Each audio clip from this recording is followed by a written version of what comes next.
tonight. Newspapers called him the greatest criminal in history, capturing Hollywood's attention too. I was born with the devil in me. Brought to justice in Philadelphia more than 100 years ago. He was notorious, absolutely. But now, only the NBC 10 investigators reveal a new chapter unfolding right now in this sleepy Yeadon cemetery. The infamous murderer was known as H.H. Holmes. Tonight, descendants are making a new push for answers about his death. And as investigative reporter George Spencer found out, Delaware County has become ground zero in solving this mystery. He's been called America's first serial killer. Described at the time as a case without known parallel. A case that author Matt Lake says Philadelphia broke wide open. We caught him and we got the body. You know, he'd have gotten away with it too if it weren't for those darn Philly kids. Most of H.H. Holmes' notoriety centers in Chicago, around the site of what's now this U.S. Post Office.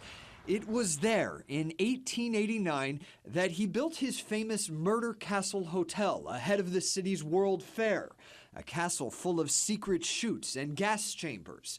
Some who arrived were never seen again. He'd wind up putting them into an airtight room and turning a gas on in there until they suffocated. Experts believe Holmes made big money selling his victims' body parts and swindling their insurance.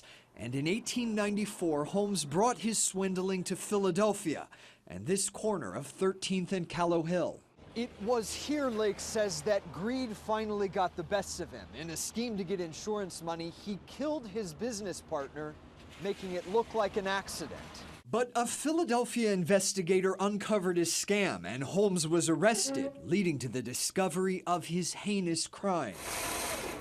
Newspapers covered his trial daily, right here in City Hall, and the Philadelphia Inquirer's publisher paid him for his confession, a total of 27 murders, he claimed. As Holmes sat in the Moyamensing prison, now the site of this South Philly acme on Passyunk, Lake says eager crowds gathered just to be near the execution. This was the crime of the century as far as everybody here was concerned. But as soon as the hanging was over, news stories swirled, questioning whether he might still be alive. Maybe he faked his death. And that theory is where Holmes' story is being dug up again, more than 100 years later, in the Holy Cross Cemetery in Yeadon, where his family wants to know if he was actually buried in a block of cement in an unmarked grave.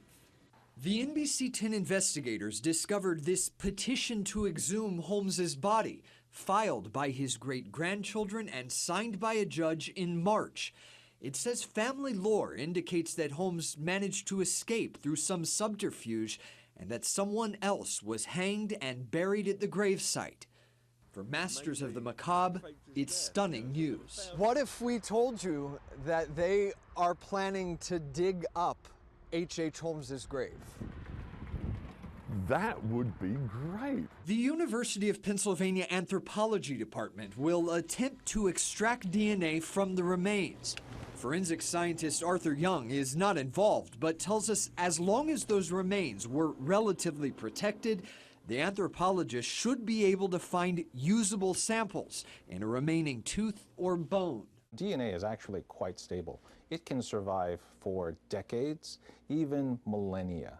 And with that DNA, a century-old question can be answered once and for all. Was Holmes' execution his biggest swindle of all? It's going to be really exciting to find out. For the investigators, George Spencer, NBC 10 News.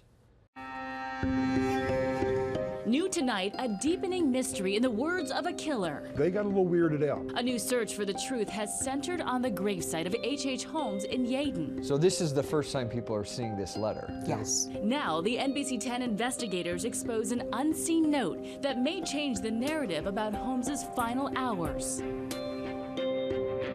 The century-old story of H.H. Holmes catapulted back into the news when the NBC 10 investigators revealed that the serial killer's family dug up his grave early this month. Many of you told us the story catapulted your fascination, but investigative reporter George Spencer talked to one couple who found a first-hand clue tucked in their own family Bible. The Bible was in a box I was going through. Claire Finelli was cleaning out her mother's old books when she stumbled on this well-worn Bible. We just assumed that, it was an interesting Bible. But as her son read the newspapers stuffed inside, she came across this inscription, a note signed with the distinctive signature of H.H. Holmes, America's first serial killer.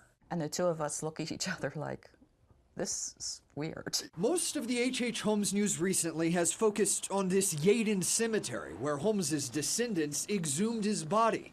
They're trying to verify family lore that the notorious swindler somehow swindled out of his own execution at South Philly's Moyamensing prison. But this Bible belonged to the first cousin of Claire's great-grandfather. It's the only photo that I have. Father Patrick J. Daly was a Catholic priest at the turn of the century. Church records indicate that Daly worked at the Annunciation of the Blessed Virgin Mary Church, just around the corner from the site of the old prison. The Finellis imagine he ministered to inmates awaiting execution, including Holmes. When he came to walk him to the gallows, he probably handed him the Bible back with that inscription in it. That inscription may provide new clues about Holmes. It says, "Dear Father Daly, I must write and make you know the kind feelings I have for you." The middle of the note is indecipherable, written in the heavy lettering of a man who admitted to killing at least 27 people, but then changed his story to killing only 2. It concludes with this: I need your prayers after my death with all my heart. H.H. Holmes, May 7th, 1896. The day of his execution. Yes. Holmes was widely regarded as remorseless, but the Finellis believe the handwritten letter reveals something unexpected. That letter kind of turns around and says, wait a minute, the 11th hour, he was remorseful, and he asked for forgiveness. This artifact is definitely an important true crime artifact. Filmmaker and Holmes expert John Borowski is confident that the inscription was written by Holmes, but he doubts the serial killer was truly reformed. At that point, on the day of your execution, isn't it a little too late to ask for forgiveness or your soul to be reprieved from eternal damnation when you've basically killed men, women, and children? The Finellis are left with an unexpected artifact from one of the country's most famous mysteries, and a sense that Father Daly situated them on the right side of history. I'll say I'm glad I'm related on this side rather than the other side. For the investigators, George Spencer, NBC 10 News.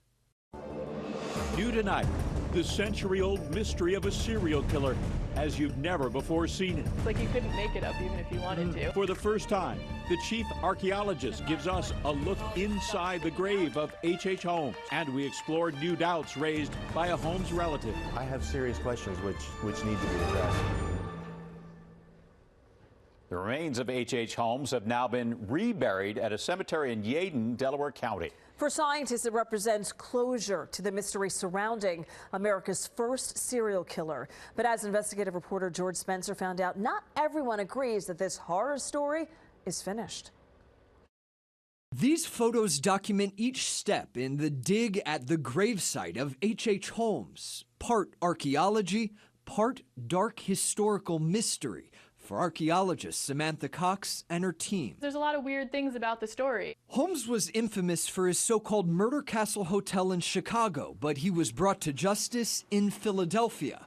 And yet, years after his reported execution, rumors circulated that the noted swindler may have escaped his own death. We knew from the stories that that's what we were supposed to find, but we didn't know any of the details of it. True to historical newspaper accounts, about 4 feet down, Cox and her team encountered the layer of concrete protection Holmes requested for his corpse. And then this gray, which is all the concrete. But the concrete had never hardened, so the team was able to easily dig deeper, eventually arriving at a wooden box, the right size for his coffin, but empty of any human remains. Did you think it was all over at that moment? We did. It was really frustrating. With only half a day left to dig, the team was forced to go down even farther when Cox, alone in the pit, noticed a wooden placard in the mud and was able to make out the lettering. Carefully, you can see the H, they're a little flowery. Right. Holmes. The placard sat atop a second coffin, some 10 feet underground. In it, they found a well-preserved skeleton covered in a block of concrete, the 19th century waistcoat still visible, the bowler hat still lodged just above the skull, and even the hair of a mustache still in place. To confirm that it was, in fact, the remains of H.H. Holmes, that he had not escaped his own execution, Cox took a DNA sample from bone in the inner ear.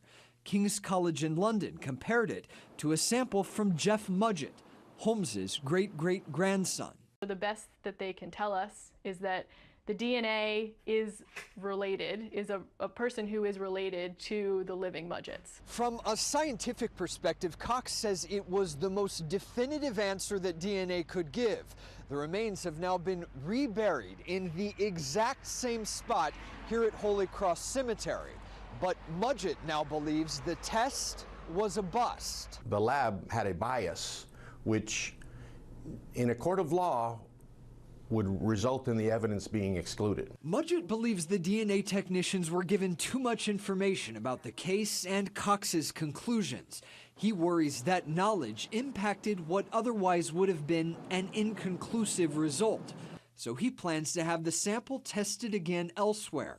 And in the meantime, in his mind, the skeleton in this grave remains a mystery.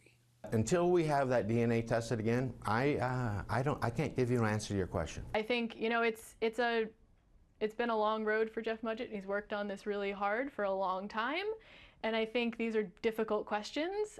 But Cox says her team's confidence goes beyond the DNA test. They also turned up a pre-execution physical exam of Holmes, published at his death in the Journal of the American Medical Association.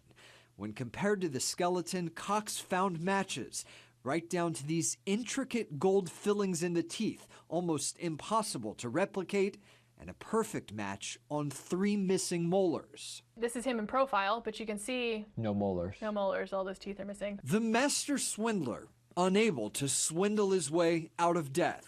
And I think from a scientific standpoint, to us, there's no doubt. For the investigators, George Spencer, NBC 10 News. And King's College of London disputes claims about DNA test bias in this case. It says the school's accredited laboratory always produces an independent conclusion. We've posted the college's full response alongside this story on our website, NBC10.com. You can also look through our gallery of photos taken inside the grave.